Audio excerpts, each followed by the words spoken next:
వనపర్తి కాంగ్రెస్లో వర్గపోరు ముదురుతోంది. సీనియర్ నేత చిన్నారెడ్డిపై ఇప్పుడు క్రమశిక్షణ కమిటీ చైర్మన్ మల్లు రవి ఏం యాక్షన్ తీసుకోబోతున్నారు, ఏం జరగబోతోంది? కేసీ వేణుగోపాల్కు ఇప్పటికే ఎమ్మెల్యే మేఘారెడ్డి ఫిర్యాదు చేశారు. ఎమ్మెల్యే టికెట్ అమ్ముకున్నారంటూ ఇటీవల చిన్నారెడ్డి కామెంట్ చేశారు. చేసిన వ్యాఖ్యలపై హైకమాండ్కు ఫిర్యాదు చేశారు Megha Reddy. Party high command sitting Congress ఎమ్మెల్యేపై ఇలాంటి కామెంట్స్ చేయడం పార్టీ క్రమశిక్షణ నియమావళికి విరుద్ధం అంటూ మేఘారెడ్డి చెప్తూ గతంలో కూడా చిన్నారెడ్డి ఇలాంటి కామెంట్స్ చేశారంటూ చెప్తున్నారు. ఆయన కామెంట్స్తో పార్టీ శ్రేణులను గందరగోళానికి గురి చేస్తున్నారంటున్నారు.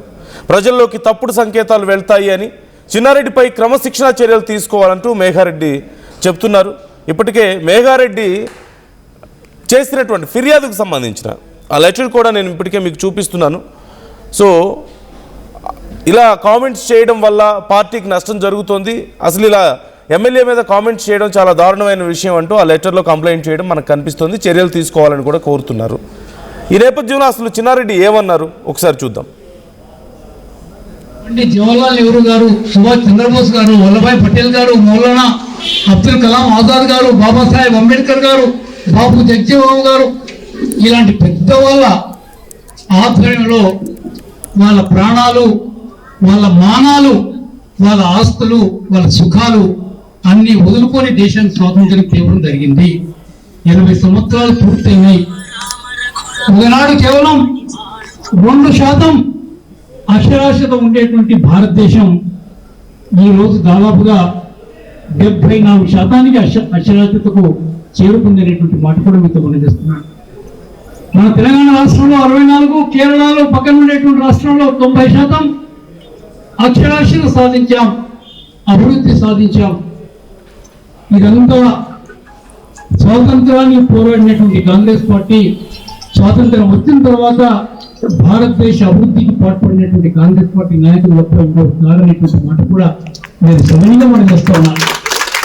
అందుకని ఇలాంటి ఒక గొప్ప పార్టీలో మనం పనిచేస్తున్నామని సగర్వంగా తలెత్తుకొని తిరగాలి.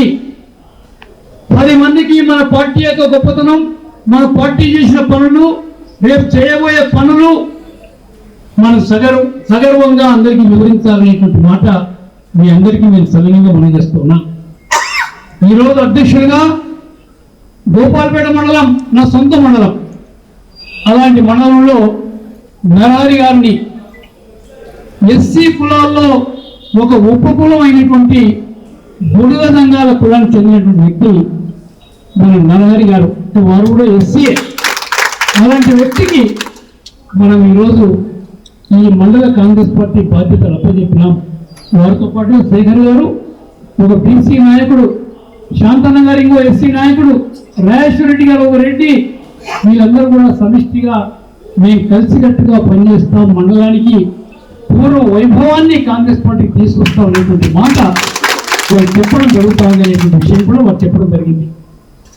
మండల కాంగ్రెస్ పార్టీ ఇక్కడ ఒక మంచి కూర్చోవడానికి కాంగ్రెస్ పార్టీ ఆఫీస్ కావాలి. మాకు అందరం కూర్చొని మాట్లాడుకుంటేనే ఇంతవరకు ఏం చేయగలిగినాం, రేపు ఏం చేస్తాం అనేటువంటి ఆలోచన మనకు వస్తుంది అనే ఉద్దేశంతో రోడ్డు పక్కనే మనం చక్కటి ఆఫీసులు చూసుకొని ఈరోజు ప్రారంభోత్సవం చేసుకున్నాం అనేటువంటి మాట కూడా నేను మరిన్ని డీటెయిల్స్ తెలుసుకుందాం. శ్రీధర్ జాయిన్ అవుతున్నారు మా ప్రతినిధి. శ్రీధర్, ఇప్పుడు ఈ కంప్లైంట్ మీద ఏం చర్యలు తీసుకునే అవకాశం ఉంది? అసలు చిన్నారెడ్డి కామెంట్స్ పరిస్థితి ఏంటి? యానందు, అటు చిన్నారెడ్డి చేసినటువంటి వ్యాఖ్యల మీద పీసీసీకి ఫిర్యాదు చేసినప్పుడు పీసీసీ సైతం కూడా పార్టీ హైకమాండ్కి పంపిస్తాం. ఎందుకంటే చిన్నారెడ్డి మాట్లాడినటువంటి మాటలు ఏవైతే ఉన్నాయో వాటికి సంబంధించి ఆ క్లిప్స్ తెప్పిస్తున్నాం. ఆ క్లిప్స్ అన్నిటి కూడా హైకమాండ్కి పంపిస్తాం. హైకమాండ్ ఎటువంటి నిర్ణయం తీసుకుంటుందో చూడాలి. ఎందుకంటే పార్టీలో అప్పుడప్పుడు సీనియర్లు కొంత నొచ్చుకుంటుంటారు, అటువంటి సమయంలో కూడా మాట్లాడుతుంటారు. ఎందుకంటే సీనియర్లు ఎంతో కష్టపడి ఉంటారని ఒకవైపు పీసీసీ చెప్పుకుంటూనే ఇవన్నిటిని కూడా క్రమశిక్షణ కమిటీకి కూడా దృష్టికి కూడా తీసుకెళ్ళలేము కదా, ఎప్పటి నుంచో పార్టీలో ఉన్న వాళ్ళ విషయం కాబట్టి అది హైకమాండ్కి తీసుకెళ్తామన్న మాట ఏదైతే ఉందో అది ఖచ్చితంగా కొంత చిన్నారెడ్డికి కూడా కొంత అటు పీసీసీ సైతం కూడా కొంత అండగా నిలుస్తున్నారన్న అనుమానాలు గాంధీభవన్ వర్గాల్లో కూడా కొంత మాట్లాడుకుంటున్నటువంటి పరిస్థితి ఉంది. మరొక పక్క అటు చిన్నారెడ్డి అంశాన్ని కూడా మెగారెడ్డి చాలా సీరియస్గా తీసుకున్నారు. వనపర్తికి సంబంధించినటువంటి అంశంలో తను డబ్బులు ఇచ్చి పార్టీ టికెట్ తీసుకొని గెలిచాను, కాంగ్రెస్ పార్టీలో చేరి తన టికెట్ తీసుకున్నారన్న చిన్నారెడ్డి చేసినటువంటి వ్యాఖ్యలు ఏవైతే ఉన్నాయో వాటి మీద చర్యలు తీసుకోవాలి. ఎందుకంటే వీటన్నిటిని కాంగ్రెస్ పార్టీలో ఉన్నటువంటి ఎప్పటి నుంచి ఎంతకాలంగానో పనిచేస్తున్నటువంటి కాంగ్రెస్ సీనియర్ నేతలను సైతం వనపర్తి కాంగ్రెస్లో ఉన్నటువంటి మండల అధ్యక్షులు కానీ వివిధ చైర్మన్లకు సంబంధించి వాళ్ళందరూ కూడా తనతోనే ఉన్నారు. వాళ్ళందరినీ కూడా చిన్నారెడ్డి వ్యాఖ్యలు కూడా నొచ్చుకున్నాయి. కాబట్టి ఆయనకు వెంటనే కూడా ఆయన ద్వారా కూడా ఆయన మీద చర్యలు తీసుకోవాలంటూ కూడా పీసీసీకి అయితే ఫిర్యాదు చేశారు. దానికి సంబంధించి గాంధీ భవన్కు అటు మెగారెడ్డి పెద్ద ఎత్తున కూడా అటు తన అనుచరులతో కలిసి గాంధీ భవన్కు వచ్చారు. అక్కడ ఉన్నటువంటి తన అనుచరులు సైతం కూడా గాంధీ భవన్ వద్ద కూడా పెద్ద ఎత్తున నినాదాలు చేశారు. పీసీసీ రాక కోసం ఎదుర్చారు. పీసీసీ రాగానే ఆయనకు సంబంధించి కూడా ఫిర్యాదు చేయడమే కాకుండా ఫిర్యాదు కాపీలో చాలా క్లియర్గా పేర్కొన్నారు. అటు చిన్నారెడ్డి మాట్లాడినటువంటి మాటలు కేవలం ఒక మెగారెడ్డికే కాదు కాంగ్రెస్ పార్టీని అటు కించపరిచేలా ఉన్నాయి. కాబట్టి ఆయన మీద చర్యలు తీసుకోవాలని చెప్తూనే ఆర్టీయూతో సైతం కూడా మెగారెడ్డి మాట్లాడమే కాకుండా ఆయన 8 సార్లు ఎమ్మెల్యే కూడా అక్కడ నుంచి పోటీ చేశారు, ఒకసారి ఎమ్మెల్సీగా పోటీ చేశారు. కాబట్టి ఆ 8 సార్లు మరి ఎంత డబ్బులు ఇచ్చి కూడా ఆయన టికెట్ తెచ్చుకున్నారు, అసలు అప్పుడెంత ఇచ్చారు, నాకు టికెట్ వచ్చినప్పుడు డబ్బుల గురించి మాట్లాడుతున్నారు కదా, మరి నేను ఒకవేళ డబ్బులతో కొనుక్కుంటే అప్పుడు ఆయన ఎంత టికెట్ ఇచ్చారో కూడా అది కూడా చెప్పాలి. అది చెప్పడమే కాకుండా కాంగ్రెస్ పార్టీని కానివ్వండి కాంగ్రెస్ కార్యకర్తల్ని అవమానపరిచే విధంగా ఉన్నాయి. కాబట్టి పీసీసీకి సైతం అటు మెమొరాండం ఇచ్చి కూడా ఆయన మీద చర్యలు తీసుకోవాలని చెప్పి కంప్లైంట్ కూడా ఇచ్చాను. కాబట్టి అన్ని పరిగణలోకి తీసుకొని పీసీసీ సైతం కూడా ఆయన మీద చర్యలు తీసుకుంటామంటున్నారు. కానీ కాంగ్రెస్ పార్టీకి ఇది ఒక తలనొప్పిగా మారిందని చెప్పాలి. నిత్యం ఒకవైపు అటు కోమటిరెడ్డి రాజగోపాల్ రెడ్డి మాట్లాడారు, మరొక వైపు అటు దానికి మద్దతిస్తూ కూడా అనిరుద్ రెడ్డి మాట్లాడడం, ఇంకోవైపు ఇటు చిన్నారెడ్డి కానివ్వండి అంతకుముందు అటు మందుల సామెల అంశం కావాలి, దానికన్నా ముందు జగిత్యాల జీవన్ రెడ్డి విషయం కానీ వీటన్నిటికీ సంబంధించి కాంగ్రెస్కు ఎక్కడికక్కడ కూడా నేతలు అటు కాంగ్రెస్ పార్టీ పైన చేస్తున్నటువంటి ఎందుకంటే ప్రభుత్వంలో ప్రతిపక్షంలో ఉన్నప్పుడు ఇవన్నీ కూడా కొట్లాటలు అనేది కూడా సహజంగా కూడా ఉండడం అటువంటి పార్టీకి కూడా ఏం కాదు. కానీ ప్రభుత్వంలో ఉన్నటువంటి పార్టీ మీద ఒకవేళ ఇట్లా సొంత పార్టీ నేతలు సొంత పార్టీ ఎమ్మెల్యే విధంగా మాట్లాడితే అది కూడా కాంగ్రెస్లో చాలా సీనియర్గా ఉన్నటువంటి నేతలు మాట్లాడితే ఖచ్చితంగా అది ప్రజల్లోకి కూడా నెగిటివ్గా వెళ్తుంది, ప్రభుత్వం పైన ఎఫెక్ట్ పడుతుంది, పార్టీ ప్రతిష్ట దిగజారుతుంది. కాబట్టి నందు వీటన్నిటి మీద కూడా పార్టీ ఒకవైపు సీరియస్గా ఉంది. ఇప్పటికటో రాజగోపాల్ రెడ్డి అంశం లేవనైతే కానీ రాజగోపాల్ రెడ్డికి సంబంధించి కూడా ఆయన అంశానికి కూడా కొంత తెరదింపేటువంటి ప్రయత్నం చేసిన రాజగోపాల్ రెడ్డి సైలెంట్ అవ్వడమే కాకుండా అటు మొన్న జరిగినటువంటి పిఎస్సీ సమావేశానికి కూడా గైరాజరు అయ్యారు. అయినప్పటికీ కూడా రాజగోపాల్ రెడ్డి హాజరు కాకపోవడం పట్ల కూడా అక్కడ ఉన్నటువంటి నేతలు స్పందిస్తున్నారు. అయినప్పటికీ రాజగోపాల్ రెడ్డి ప్రస్తుతం అయితే కామ్గా ఉన్నారు. కానీ ఆ ఇష్యూ అయిపోయింది అనుకున్న వేళ ఎప్పటికొక కొత్త ఇష్యూ తెర మీదకి రావడం ఏదైతే ఉందో అది ఖచ్చితంగా కాంగ్రెస్ను కొంత కలవర పెడుతున్నటువంటి అంశం. పీసీసీ సైతం కూడా దాని మీద యాక్షన్ తీసుకుంటాం, ఖచ్చితంగా కూడా ఇటువంటి అన్నిటి మీద ముందుకెళ్తాం. ఎందుకంటే పీసీసీ క్లియర్గా చెప్పారు, గతంలో తీన్మార్ మల్లన్నకు సైతం కూడా పార్టీ మీద చేసినటువంటి వ్యాఖ్యల మీద చాలాసార్లు అవకాశాలు ఇచ్చాము, తను మిత్రుడే తీన్మార్ మల్ల అయినప్పటికీ కూడా ఇక పార్టీ మీద పూర్తిగా ఆయనకు సంబంధించినటువంటి కామెంట్స్ మితిమీరడంతో ఆయన మీద చర్యలు తీసుకున్నాం. కాబట్టి వీటన్నిటిని పరిశీలించి గతంలో మాదిరిగానే ముందుకెళ్తానని చెప్పడం ఏదైతే ఉందో ఖచ్చితంగా హైకమాండ్ కూడా పంపిస్తున్నామంటున్నారు. కాబట్టి కేవలం ఒక చిన్నారెడ్డే కాదు రాజగోపాల్ రెడ్డి వ్యాఖ్యలు సైతం కూడా పంపించాల్సి వస్తుంది. ఆయనకు మద్దతు ఇచ్చినటువంటి అనిరుద్ రెడ్డికి సైతం కూడా వ్యాఖ్యలు కూడా తీసుకుంటున్నామన్నారు. కాబట్టి కేవలం ఎందుకంటే చిన్నారెడ్డి చేసినటువంటి వ్యాఖ్యలు కేవలం పార్టీనే కాదు, గతంలో పార్టీ నుంచి వెళ్ళిపోయినటువంటి జీవన్ రెడ్డి సీనియర్ నేతగా ఉండి బీఆర్ఎస్లో చేరారు, పార్టీకి అక్కడ కూడా నష్టం చేకూరిందని కొంత పార్టీ భావనలోకి వచ్చిందన్న కూడా కొంత చర్చ జరుగుతుంది. అటువంటిది మరో జీవన్ రెడ్డి కాకూడదు అని కూడా తను చేసినటువంటి ఆవేదన వ్యక్తం చేసినటువంటి తీరు చూస్తే మాత్రం ఖచ్చితంగా కూడా మరి చిన్నారెడ్డితో కూడా అటు హైకమాండ్ కానివ్వండి క్రమశిక్షణ కమిటీ కానీ మాట్లాడేటువంటి ఛాన్స్ ఉంది. ఇంకో పక్క మెగారెడ్డి ఈరోజు కంప్లైంట్ ఇచ్చారు. కాబట్టి ఇద్దరు నాయకులను కూర్చోబెట్టి అక్కడ ఉన్నటువంటి పరిస్థితి ఏంది, ఎందుకంటే మెగారెడ్డి అటు జూపల్లి కృష్ణారావుతో కలిపి 2023లో పార్టీలో చేయడం కాకుండా వనపర్తి టికెట్ కాంగ్రెస్ నుంచి కూడా వనపర్తి టికెట్ ఆయనకు లభించడం కాకుండా ఎమ్మెల్యే గెలుపొందారు. అంతకుముందు అక్కడ కంటిన్యూగా కూడా అటు చిన్నారెడ్డి పోటీ చేశారు. ఆ పోటీకి సంబంధించి కూడా చిన్నారెడ్డిపై కూడా మెగారెడ్డి సైతం కూడా తను మాట్లాడుతూ క్లియర్ కట్గా చెప్పారు.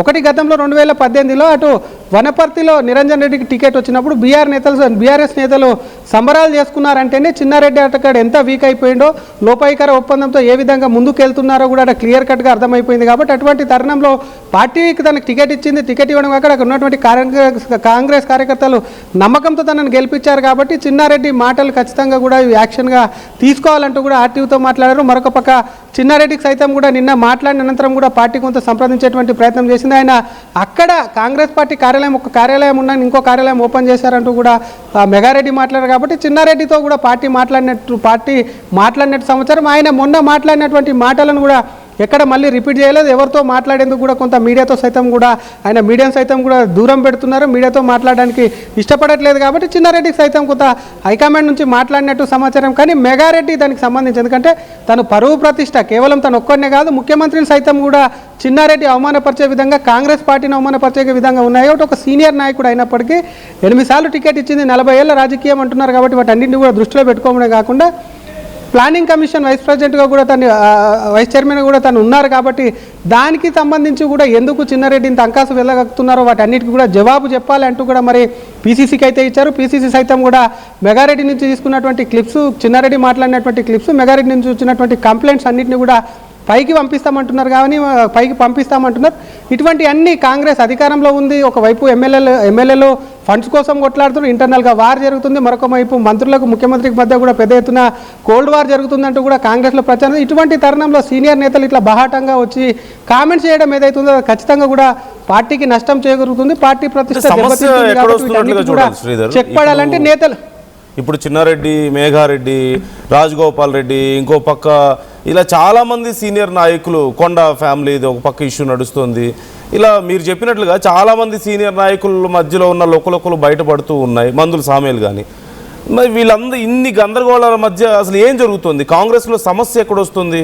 ఎవరికి వాళ్ళు మాకు ప్రయారిటీ లేదని మమ్మల్ని దొక్కేస్తున్నారు. ఒకరేమో రెడ్లో డామినేషన్ అంటున్నారు, ఇంకొకరేమో పదవులు రాలేదంటున్నారు. సో కాంగ్రెస్లో ఏం జరుగుతుంది అసలు? నేనందు నేతలకు నియోజకవర్గాలు, ఎందుకంటే ఒక నియోజకవర్గం నుంచి ఎప్పటి నుంచో ఉన్నటువంటి నేతలు, కొత్తగా వచ్చినటువంటి నేతలు ఎవరైతే ఉన్నారో ఆ నియోజకవర్గాలను ముఖ్యంగా కూడా సమస్య అనేది కూడా బయటికి వస్తుంది. కొంతమంది ఏమో తమకు సంబంధించినటువంటి అంశంలో సరైనటువంటి కాన్స్టిట్యున్సీలో నియోజకవర్గానికి సంబంధించి తమకు సరైనటువంటి ప్రాధాన్యత లభించట్లేదు. కాబట్టి బాహాటంగా వచ్చి చెప్పడమే కాకుండా పార్టీకి అక్కడ ఉన్నటువంటి లోకల్గా ఉన్నటువంటి నేతల మీద 2 గ్రూపులుగా విడిపోయి అక్కడ కూడా కొంత పార్టీకి సంబంధించినటువంటి అంశంలో కూడా ఒకరిపై ఒకరు కూడా విమర్శలు చేసుకుంటున్నటువంటి పరిస్థితి ఉంది. కాబట్టి అటువంటి నియోజకవర్గాలే చాలా ఉన్నాయి. అది అటు తుంగతుర్తి కావచ్చు, ఈరోజు ఇక్కడ వనపర్తి కావచ్చు, గతంలో ఉన్నటువంటి కొన్ని నియోజకవర్గాలు సైతం కూడా చూసాం. అటువంటి అన్నీ ఉన్నాయి. కోమటిరెడ్డి రాజగోపాల్ రెడ్డిది మాత్రం ఆయనకు సంబంధించి మంత్రివర్గ విస్తరణ ఇచ్చినటువంటి హామీలు ఏవైతే ఉన్నాయో, ఆయనకి ఇచ్చిన మంత్రివర్గ హామీ కానివ్వండి, ప్రభుత్వం ఇచ్చినటువంటి హామీలు అమలు చేయకపోవడం, కొంత ప్రభుత్వం మీద పెరుగుతున్నటువంటి వ్యతిరేకత ఓపెన్గా చెప్పకపోతే మాత్రం ఖచ్చితంగా పార్టీకి నష్టం జరుగుతుంది. ఆయన బాహాటంగా చెప్పారు. కాబట్టి కాంగ్రెస్లో ఇది గ్రూప్ తగాదాలు, ఈ బాహాటంగా కొట్లాడడం ఇదంతా కూడా కొత్తగా నందు వైఎస్ హయాంలో సైతం కూడా ఇటువంటివి ఉన్నాయి. అప్పుడు ఉన్నటువంటి డిఎస్ కానివ్వండి, విహెచ్ కానివ్వండి, రాజశేఖర్ వీళ్ళందరికీ కూడా ఒకరంటే ఒకటి పడదు కాదు.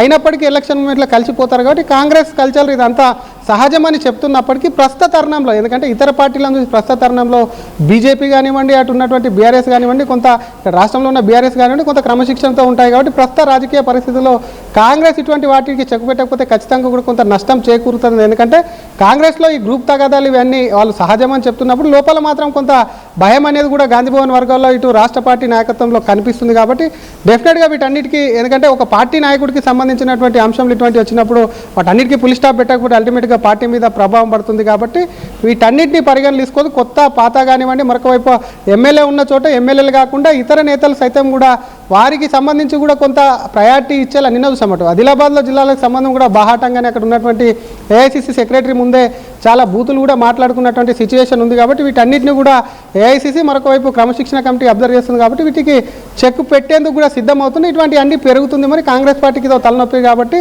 ఇంకా దీని మీద సీరియస్ రియాక్షన్ తీసుకుంటే తప్ప ఇవి తగ్గవని చెప్పి కూడా గాంధీభవన్ వర్గాలు అయితే అంటున్నాయి. నందు right, thank you Sridhar, thanks for the details. So మొత్తం మీద వరుసగా సీనియర్స్ నుంచి వస్తున్న ఈ కంప్లైంట్స్, ఈ గందరగోళాల మధ్య కాంగ్రెస్ అధిష్టానం, తెలంగాణ కాంగ్రెస్ అధిష్టానం కొంత ఇబ్బందికర పరిస్థితిలోనే ఉంది. మరోవైపు చిన్నారెడ్డి కామెంట్స్ నేపథ్యంలో మేఘారెడ్డి చేసిన కంప్లైంట్కి ఎలా రియాక్ట్ అవుతారు? సీనియర్స్ చాలా కారణాల వల్ల కొంత సఫికేషన్ ఫీల్ అవుతున్నారు, అగ్రెసివ్ కామెంట్స్ చేస్తున్నారు, ఆ అగ్రెషన్ బయటపడుతుంది అనేది మనం చూస్తూనే ఉన్నాం. But how Congress is going to deal with this? ఇదే అతిపెద్ద సమస్య. శ్రీధర్ ఇప్పటికే మేఘారెడ్డితో మాట్లాడారు, ఏమన్నారో చూద్దాం ఒకసారి.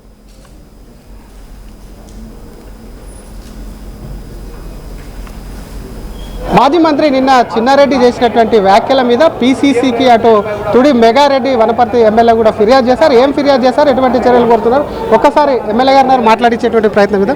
మెగారెడ్డి గారు కంప్లైంట్ చేసినట్టున్నారు, ఏమని కంప్లైంట్ చేశారు? మొన్న 2 days బ్యాక్ వనపర్తి నా కాన్స్టిట్యున్సీలో ఒక మండల కేంద్రం గోపాల్పేట ఉంటుంది. అక్కడ ఆల్రెడీ కాంగ్రెస్ పార్టీ ఆఫీస్ ఉంది.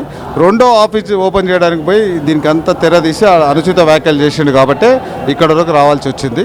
ఆయన చేసిన అనుచిత వ్యాఖ్యలు 1-2 విషయాలు. ఒకటి పీసీసీ కానీ ఏఐసీసీ కానీ నేను ఇచ్చిన బీఫామ్ తీసుకొని డబ్బులు తీసుకొని ఇచ్చిందని చాలా తీవ్రమైన కాంగ్రెస్ పార్టీ మీద ఆయన అసత్య ఆరోపణలు చేస్తున్నాడు. ఎందుకంటే ఆయనకి ఎమ్మెల్యేగా 8 సార్లు, ఎమ్మెల్సీగా ఒకసారి 9 సార్లు బీఫామ్ ఇచ్చిన కాంగ్రెస్ పార్టీ కన్నతల్లి లాంటి కాంగ్రెస్ పార్టీని అట్లా అనడానికి ఆయనకు నోరేట్లు వచ్చిందో మరి అప్పుడు అంతా డబ్బులు ఇచ్చుకొని తెచ్చుకుని అనుకుంటే ఇప్పుడు కూడా డబ్బులు ఇస్తూ వస్తుంది. అది ఆయననే ఆన్సర్ చెప్పాలి. అంటే అప్పట్లో ఆయనకి ఇచ్చినప్పుడు కూడా డబ్బులు ఇచ్చి తీసుకున్నారా అనే అనుమానం ఉందా? మరి ఆయన చెప్పింది అదే కదా, అది ఆయనే చెప్పాలి. నేను కాంగ్రెస్ పార్టీ డబ్బులు తీసుకోదని చెప్తున్నా. ఒకవేళ తీసుకొని ఇచ్చిందని ఆయన చెప్తే 9 సార్లు ఎన్ని ఇచ్చిండో ఆయనే చెప్పాలి. సో నేను క్లారిటీగా ఉన్నా.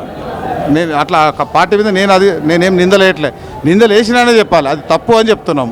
దాంతోపాటు నేనే కాంగ్రెస్ నేనే వనపర్తి అని చెప్తున్నాడు. ఆయనకు తెలవాల్సింది ఏంటంటే పెద్ద మనిషికి, ఆయన యూత్ కాంగ్రెస్ నుంచి వనపర్తి నియోజకవర్గానికి ఎమ్మెల్యే పోటీ చేయడానికి వచ్చేసరికి 32 ఏళ్ళు కాంగ్రెస్ ఎమ్మెల్యేలు ఉన్నారు. ఆడ 32 ఏళ్ళు అప్పుడు జయరాములు గారి వరకు కాంగ్రెస్ ఎమ్మెల్యేలే ఉన్నారు. దాని తర్వాత టీడీపీ ఒక 17 ఏళ్ళు ఉంది, బీఆర్ఎస్ ఒక 5 ఏళ్ళు ఉంది. మొత్తం కాంగ్రెసే ఉంది. చాలామంది మేధావులు ఉన్నారు వనపర్తిలో, చాలామంది ఎమ్మెల్యేలు అయినరు. సో ఆయన అట్లా అనుకుంటే ఏం చేయలేరు. ఇప్పుడు వాళ్ళందరికీ కడుపు మండి ఇక్కడ వచ్చిన మా నాయకులు కావచ్చు, మా లీడర్లు కావచ్చు, 40 ఏళ్ళు భుజాల మీద పెట్టుకొని నిన్ను మోసినాం, మాకు ఏం చేయలేదు, సో నీ వద్దు నువ్వు తప్పుకో రిటైర్డ్గా అని చెప్తే కూడా మా రేవంత్ రెడ్డి గారికి ఆయన గౌరవించి ప్లానింగ్ బోర్డు వైస్ చైర్మన్ ఇస్తే కూడా గౌరవిస్తే కూడా ఆయన ఇట్లా చేస్తున్నట్టే మా మీనింగ్ లేదు సార్. కానీ మీరు వచ్చి ఆయన 40 ఏళ్ళ రాజకీయ జీవితాన్ని వాళ్ళేమో భుజాల మీద మోసుకున్నారంటారు. ఆ రాజకీయ జీవితాన్ని కట్టుకున్న దాన్ని అంతా నాశనం చేశారు, పడగొట్టారు అంటున్నారు. దాంట్లో పడగొట్టేది కూలగొట్టేది ఏముంటుంది చెప్పండి. 2018లో నేను నిలబడనని ఇక్కడ ఉన్న లీడర్లకు వనపర్తి ప్రజలకు చెప్పిండు. మళ్ళీ నిలబడి 52,000తో ఓడిపోయాడు. కార్యకర్తలు కూడా ఒక సహనం ఉంటుంది కదా, వాళ్ళు బీఆర్ఎస్ పార్టీలకు పోలేరు, ఇంకో పార్టీలకు పోలేరు, వాళ్ళు పనిచేయాలి, వాళ్ళు ఒక లీడర్ కావాలి, ఒక ఎమ్మెల్యే కావాలి, పార్టీ అధికారంలో ఉండదా.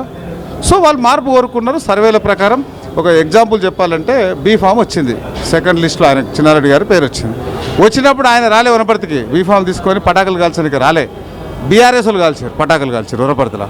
నేను పోయిన నెక్స్ట్ డే పోతే 30,000 మందితో ర్యాలీ చేసినాను. వద్దు నీవే టికెట్ తీసుకున్నాను, నీవే గెలవాలని. అంటే వనపర్తి ప్రజల ఆకాంక్ష, వనపర్తి ప్రజల ఆ నిరంజన్ రెడ్డిని, ఆ కబ్జాకోర్ నిరంజన్ రెడ్డిని ఆ బీఆర్ఎస్ పార్టీ బొంద పెట్టాలని ఆ ప్రజలు డిసైడ్ అయి ఉన్నారు. దాంట్లో మెగారెడ్డి అయితే బాగుంటుందని వేసింది. అంతే. నన్ను చూసి వేసిందని కూడా నేనేం గొప్పలు చెప్పా, కాంగ్రెస్ పార్టీని చూసి వేసారు. కానీ మెగారెడ్డిని చూసేసారు, కార్యకర్తలు ఉన్నారు. కానీ ఎవరు వీళ్ళంతా ఎక్కడున్న వాళ్ళు పార్టీని మొత్తం పాతలంతా తొక్కేస్తున్నారు అంటారు. 100% తప్పు. ఆయన ఎంబడి అందరు కాంగ్రెస్ పార్టీలు ఇక్కడ ఉన్న వాళ్ళందరూ ఆయన ఎంబడి ఉన్న వాళ్ళే. సో ఇప్పుడు నేను అందరినీ మనతోనే ఉండరు, మార్కెట్ చైర్మన్లు కావచ్చు, వైస్ చైర్మన్లు కావచ్చు, సర్పంచ్లు కావచ్చు, అందరు పాత కాంగ్రెస్ పార్టీ క్యాడరే ఉంది ఇక్కడ. సో ఆయన చెప్పిందంతా అబద్ధం. మరొక జీవన్ రెడ్డిలా చాలా ఓపికతో ఉన్నారు, మరొక జీవన్ రెడ్డిలా కాకుండా చూసుకోండి అని చెప్పి పార్టీకి వార్నింగ్ కూడా ఇస్తున్నారు. మరి మీరు అంత ఇబ్బందులు పెడుతున్నారా? నేను ఎందుకు ఇబ్బంది పెడతా. ఆయనకు ఆల్రెడీ కాంగ్రెస్ పార్టీలో అధికారంలోకి వచ్చినప్పుడే ఆయన బీఫామ్ తీసుకున్నారు, క్యాబినెట్ ర్యాంక్ ఇచ్చి క్యాబినెట్కి పంపించే పోస్ట్ ఇచ్చిన్నారు. ఇంకా అంతకన్నా పార్టీ ఏం చేస్తారు? 9 సార్లు బీఫామ్ ఇచ్చిన్నారు, 4 సార్లు ఎమ్మెల్యే అయినాడు, ఒకసారి మంత్రి అయినాడు, ప్రజావానికి ఇన్ఛార్జ్ ఉన్నాడు, ఎల్నినో కరువు కమిటీ మీద చైర్మన్ అయినాడు. కాంగ్రెస్ పార్టీకి అంతకంటే ఏం గౌరవించాలి? చాలా చేసింది ఆయన కాంగ్రెస్ పార్టీ. ఏమన్నారు సార్ పీసీసీ మీరు కంప్లైంట్ ఇచ్చారు, ఏమన్నారా సార్? అదే మొత్తం ఆ డీటెయిల్స్ నేను తీసుకొని అది మొత్తం డీటెయిల్స్ ఆ వీడియో కానీ అది కానీ వాయిస్ రికార్డు కానీ పేపర్ కటింగ్ అన్నీ చూసిన తర్వాత ఏం చేయాలో యాక్షన్ తీసుకుంటా చెప్పి. మాట ఏం చెప్తారు సూటిగా మీరు చిన్నారెడ్డికి చెప్పాలనుకుంటున్నారు? ఇక నేను ఆయన ప్రస్తుతానికి నేను ఆయనకి ఈ ఏజ్లో మాజీ మంత్రి, మీ పార్టీ చాలా గౌరవం కూడా ఇచ్చారు పార్టీకి సంబంధించి, మీరు ఒక ఎమ్మెల్యేగా ఆయన చేసిన వ్యాఖ్యలు కాదు. ఎస్ ఆయనకు మొన్నటి వరకు 30 నెలల నుంచి నేను ఎమ్మెల్యేను, 28 నెలల నుంచి ఆయన ప్లానింగ్ బోర్డు వచ్చారు. సో నేను రోజు గౌరవిస్తే ఏం చెప్తుంటే తెలుసా, వనపర్తిలో మొత్తం అప్ టు మా చిన్నారెడ్డి గారి వరకు అన్ని గులాబీ మొక్కలు, ఇప్పుడు ఒకటి గంజాయి మొక్క నిరంజన్ రెడ్డి లాంటిది వచ్చింది, దాన్ని బీకేలా అంత గౌరవిస్తుంటే ఆయన నెత్తిన పెట్టుకుంటుంటే మళ్ళీ ఆయన ఎందుకు అనుచిత ఇప్పుడు ఆయన గౌరవిస్తుంది. Thank you sir. ఇది అసలు చిన్నారెడ్డిని కూడా గౌరవించుకుంటూ వచ్చాము. ఎక్కడ కూడా పార్టీకి సంబంధించి 8 సార్లు టికెట్ ఇచ్చింది, ఒకసారి ఎమ్మెల్సీ ఇచ్చింది, అప్పుడు కూడా డబ్బులు ఇచ్చే కూడా టికెట్ తెచ్చుకున్నారా? మరి దానికి సమాధానం చెప్తారా? ఎటువంటిది కూడా చిన్నారెడ్డి చేసినటువంటి వ్యాఖ్యల్లో నిజం లేదు.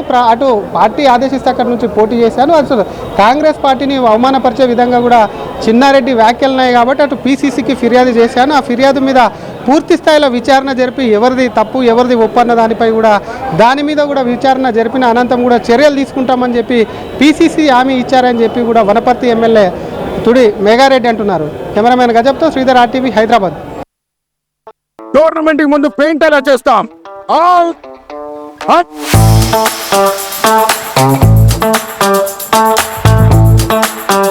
ప్లాన్ అయితే చాలా బాగుంది. సార్ స్టేడియం పరిస్థితి చూడండి. టోర్నమెంట్ ముందు పెయింట్ ఎలా చేస్తాం? టెక్నో పెయింట్స్ ఉందిగా. Techno paints. Township, dam, stadium లేదా మనీళ్ళు పెయింట్స్ నుంచి పెయింటింగ్ వరకు పూర్తి సొల్యూషన్ కావాలంటే మేమున్నాం. కానీ సార్ టైంకి పూర్తవుతుందా? రోజుకు 23 లక్షల స్క్వేర్ ఫీట్ పెయింటింగ్ చేయగల సామర్థ్యం, 5,000 మంది స్కిల్డ్ లేబర్ టీమ్ మా వెంట ఉంది. 23 లక్షల? అవును, ప్రపంచ స్థాయి రంగులు, అద్భుతమైన షేడ్స్ తో భారతదేశపు అసలైన పెయింట్ మరియు పెయింటింగ్ శక్తిని మేమే. VR techno paints. Techno paints.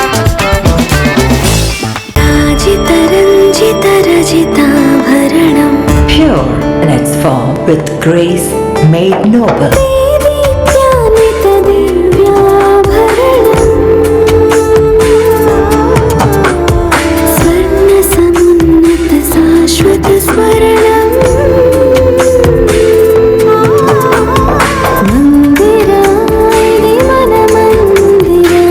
Mandira Premium Silver Jewelry by Manipali.